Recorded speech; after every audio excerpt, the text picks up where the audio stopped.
नमस्कार, मैं हूं रत्ना और आप देख रहे हैं सी न्यूज़ भारत। वक्त हो चुका है उत्तर प्रदेश बुलेटिन का। इस बुलेटिन में हम बात करेंगे बदायूं की, जहां बता दें कि वोट की राजनीति के चलते विधवा महिला को नहीं मिला आवास। साथ ही बात होगी महाराजगंज की, जहां वन विभाग द्वारा पिकअप में लदी लकड़ी जब्त की गई। ऐसी तमाम खबरों पर विस्तार से चर्चा करेंगे इस बुलेटिन में। खबर बदायूं से है, जहां बता दें कि वोट की राजनीति के चलते विधवा महिला को नहीं मिला आवास। सचिव पर लगा 50,000 रुपये मांगने का आरोप।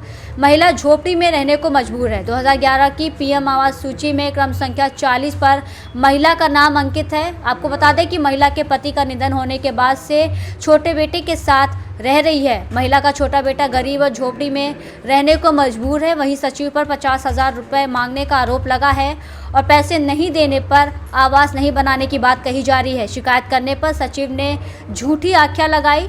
शिकायत में बड़े बेटे का मकान दिखाकर लगा देते हैं झूठी आख्या। महिला ने एक बार फिर से मुख्यमंत्री पोर्टल पर शिकायत कर सचिव के खिलाफ कार्रवाई करने की मांग की है। पूरा मामला बदायूं जिले के वजीरगंज विकासखंड क्षेत्र के ग्राम सुरसैना का बताया जा रहा है। क्या मामला है?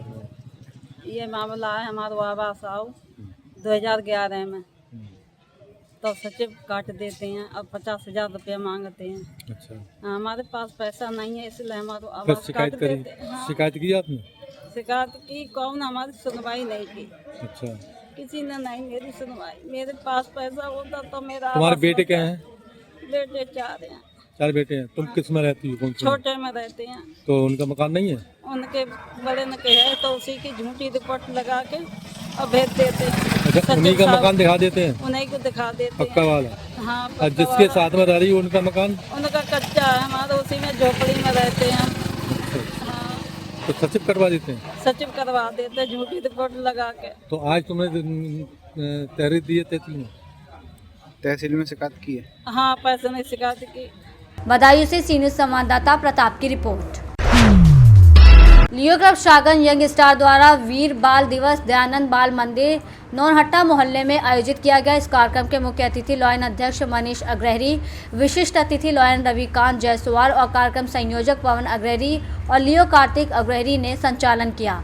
विद्यार्थियों में भाषा प्रतियोगिता कराई गई, जिसमें 6 विद्यार्थियों ने प्रतिभाग किया। सभी प्रतिभागियों ने उत्कृष्ट प्रदर्शन किया, जिसमें से 3 प्रतिभागियों को प्रथम, द्वितीय और तृतीय पुरस्कार दिया गया। इसके बाद विद्यालय के प्रधानाचार्य ने लॉयन और लियो क्लब का आभार व्यक्त किया।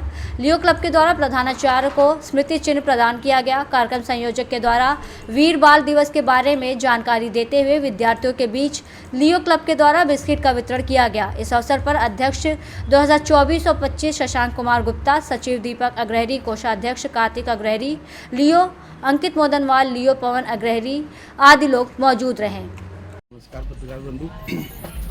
आज लायंस लियो क्लब यंग स्टार द्वारा वीर शहीद दिवस भाषण प्रतियोगिता का आयोजन किया गया, जिसमें लगभग 6 बच्चों ने भाषण प्रतियोगिता में कंपटीशन था। फर्स्ट, सेकंड, थर्ड प्राइज दिया गया उनको। और आज के कार्यक्रम की रूपरेखा शशांक जी लियो अध्यक्ष ने करा, उन्होंने आगे की जानकारी दी। नमस्कार दर्शकों, मैं शशांक गुप्ता, लियो अध्यक्ष। आज हमने दयानंद बाल मंदिर में वीर बाल दिवस का आयोजन किया था, जिसके अवसर पर हमने बच्चों के बीच में भाषण प्रतियोगिता कराई थी, जिसपे 6 बच्चों ने प्रतिभाग किया। उसमें हमने प्राइजिंग भी रखी थी, जिसमें प्रथम, द्वितीय और तृतीय पुरस्कार प्रदान किया गया। उसमें बच्चों ने वीर बाल दिवस के क्यों मनाया जाता है, किसकी शहादत में मनाया जाता है, उसके बारे में जानकारी दी। हमारे क्लब मेंबरों द्वारा उन्हें अवगत कराया गया कि वीर बाल दिवस क्यों मनाया जाता है और इसका प्रमुख उद्देश्य क्या है, और बच्चों को बीच जागरूकता पैदा की। इस कार्यक्रम को सफलतापूर्वक कराने में हमारे लायंस सीनियर्स का बहुत आभार है और हमारे लियो साथियों का भी बहुत आभार है, जिन्होंने अपने सहयोग से इस कार्यक्रम को आज सफल बनाया। जौनपुर से सी न्यूज़ संवाददाता दीपक सिंह की रिपोर्ट।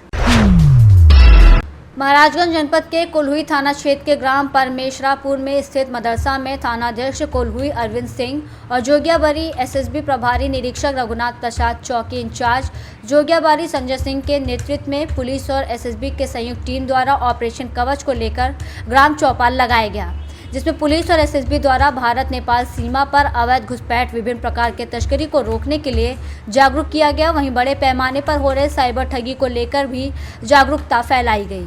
इस संबंध में थानाध्यक्ष ने बताया कि सीमा सुरक्षा को लेकर गांव में चौपाल लगाकर लोगों को जागरूक किया जा रहा है, जिससे सीमा का सुरक्षा व्यवस्था कायम रहे और कोई अप्रिय घटना ना हो सके।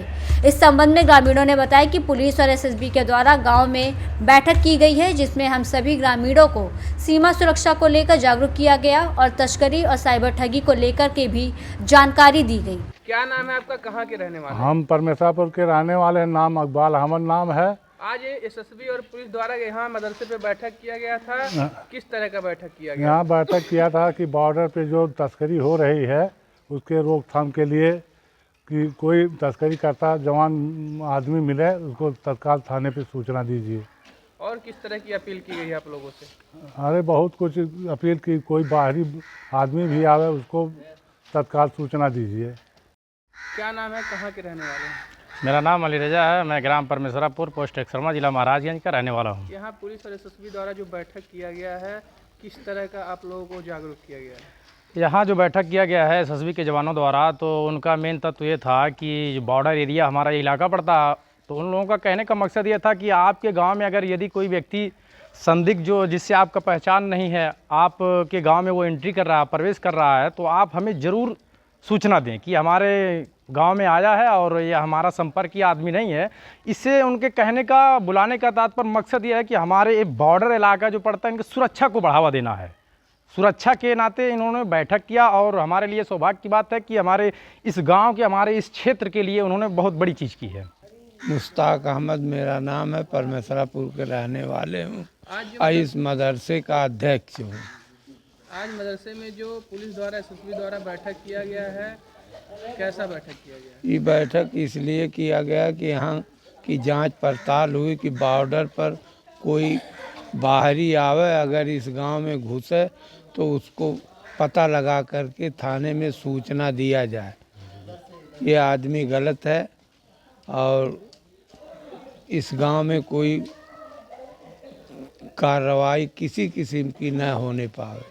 आज हमारे मदरसा मिफ्ताहुल उलूम में एसएसबी और पुलिस वालों के ज़रिया हम लोगों को ये तैनात किया गया है और ये ख़बर दी गई है कि अगर हमारे बॉर्डर पे जो बुराइयां चल रही हैं और हम तमामी लोगों को उससे बाखबर करना है और अपने गांव में अनजान व्यक्ति से ताल्लुक़ नहीं रखना है। अगर कोई अनजान व्यक्ति हमारे गांव में आ रहा है तो हम उसकी जांच पड़ताल करें। अगर हम नहीं कर पा रहे हैं तो अपने थाना कोल्हुई चौक पर जा कर के उनको ये खबर बताएं कि हमारे गांव में कोई गैर जगह से कोई इंसान आया हुआ है, हम लोग उसको नहीं जानते। महाराजगंज से सी न्यूज़ संवाददाता अंगद शर्मा की रिपोर्ट। मैनपुरी में सपा सांसद डिंपल यादव एक साईं पालकी में शामिल होने आए। मीडिया से बात करते हुए उन्होंने पूर्व प्रधानमंत्री मनमोहन सिंह के निधन पर गहरी संवेदना व्यक्त की और उनके नेताजी के साथ रिश्तों पर टिप्पणी की। उन्होंने कहा, पूर्व प्रधानमंत्री मनमोहन सिंह जी के प्रधानमंत्री रहते हुए देश ने नई ऊंचाइयों को छुआ था और उनके रिश्ते नेताजी के साथ बहुत अच्छे थे। उनके द्वारा निभाए गए रिश्ते हमेशा याद रखे जाएंगे और मैं उनकी आत्मा की शांति के लिए प्रार्थना करती हूँ। साईं बाबा के मंदिरों और मूर्तियों को हटाने को लेकर हो रही राजनीति पर डिंपल यादव ने भाजपा सरकार को आड़े हाथों लिया। उन्होंने कहा, भारतीय जनता पार्टी की सरकार हर मुद्दे पर राजनीति कर रही है, लेकिन सरकार का असली काम लोगों को सेवाएं पहुंचाना है। युवाओं को नौकरी देना, महिलाओं की सुरक्षा करना, किसानों को सुविधा देना और सस्ती बिजली उपलब्ध कराना चाहिए। लेकिन ये सरकार इन कामों को छोड़कर ऐसी राजनीति कर रही है जो केवल देश में उथल पुथल पैदा करती है। आरएसएस प्रमुख मोहन भागवत के बयान पर कहा कि जिसमें उन्होंने ये कहा था कि हर मस्जिद में मंदिर ढूंढना चाहिए। डिंपल यादव ने तीखा जवाब दिया। उन्होंने कहा कि बहुत देर बाद ये लोग जागे हैं, पहले ये आग लगाते हैं और फिर दिखावटी पानी डालने का काम करते हैं। यही उनका तरीका है। वो कभी नहीं चाहते कि देश की 90% आबादी आगे बढ़े और उनके हाथों में राजनीतिक बागडोर आए। पूर्व प्रधानमंत्री मनमोहन सिंह का निधन हुआ, देश को एक अपूर्णीय क्षति हुई है। 2008 में नेताजी ने सरकार बचाई थी, किस तरीके से देखते हैं? सबसे पहले तो हम सब परिवार वालों को संवेदना देना चाहते हैं और जो पूर्व प्रधानमंत्री मनमोहन सिंह जी जब प्रधानमंत्री थे तो हमारे देश ने नई ऊंचाइयों को छूने का जहाँ काम किया था और जहाँ नेताजी के साथ और राष्ट्रीय अध्यक्ष जी के साथ भी उनके रिश्ते बहुत अच्छे थे और लगातार उन अच्छे रिश्तों को निभाया हमारे पूर्व प्रधानमंत्री स्वर्गीय मनमोहन सिंह जी ने और मैं केवल उनकी आत्मा की शांति के लिए प्रार्थना करती हूँ। आज साईं धाम में आई, साईं मंदिर में साईं बाबा को लेके भी सरकार राजनीति हो रही है, कई मंदिरों से उनकी मूर्तियां मैं समझ रही हूँ कि इस सरकार भारतीय जनता पार्टी की सरकार में हर तरीके से हर चीज़ पे राजनीति हो रही है, लेकिन जो सरकार का काम है जहाँ लोगों को सहूलियत पहुँचाना, बस खाली युवाओं को नौकरी देना, महिलाओं की सुरक्षा पे काम करना, जहाँ किसानों की जहाँ किसानों को सुविधाएं देना, सस्ती बिजली देना, तो हम देख रहे हैं कि सरकार अपना काम ना करते हुए अन्यथा हर राजनीति के कार्यक्रम कर रही है जिससे कि वो कहीं ना कहीं उथल पुथल मची रहे प्रदेश में।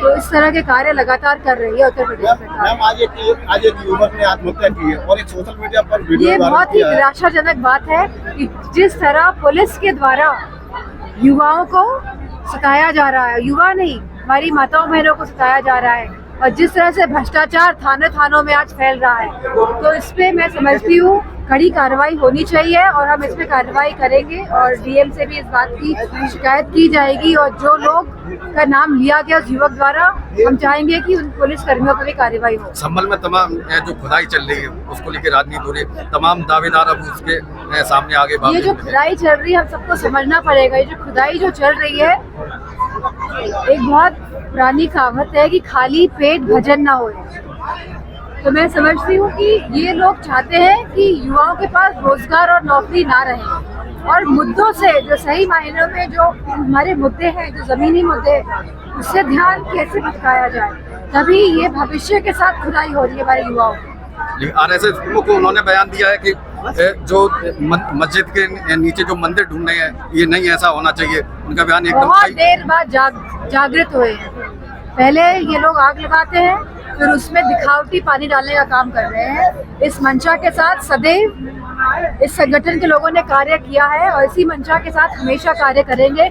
ये कभी नहीं चाहते हैं कि देश के 90% की जो आबादी है वो आगे बढ़े, वो मजबूत हो, उनके हाथों में राजनीतिक बागडोर आए।